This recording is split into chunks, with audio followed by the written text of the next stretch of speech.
Well, for her, it was perfect because she had an unpredictable illness. She had multiple sclerosis. So the fact that this kind of retirement property offered on-site restaurant, help when you need it, help with cleaning, it was absolutely ideal.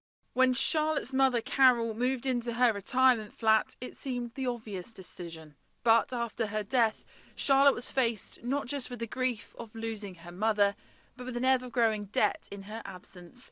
She inherited her retirement home, along with its eye-watering service charge. I can't move on. I can't put closure to losing my mum because every day I need to fight this battle.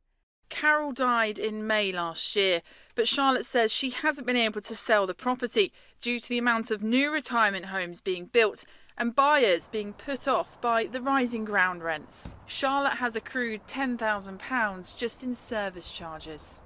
That's monthly fees for cleaning, heating, water, maintenance and staffing for an empty flat.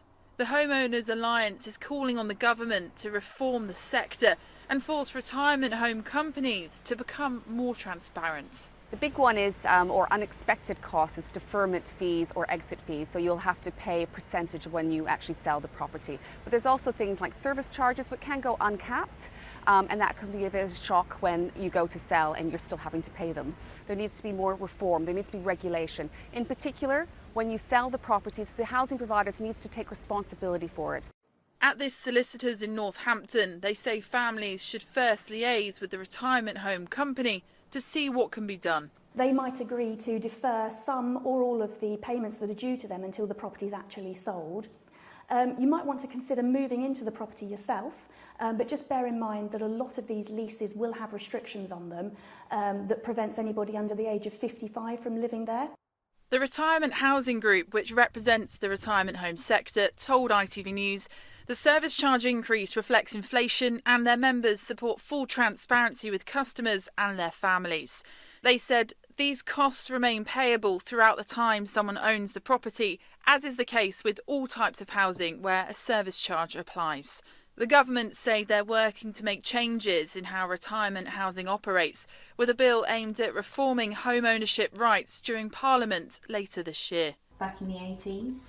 Charlotte is one of hundreds carrying the load of retirement properties they didn't buy themselves, and now they can't afford, can't live in, and can't sell on. It sickens me that companies are getting away with doing that. And that's why I'm going to continue with this.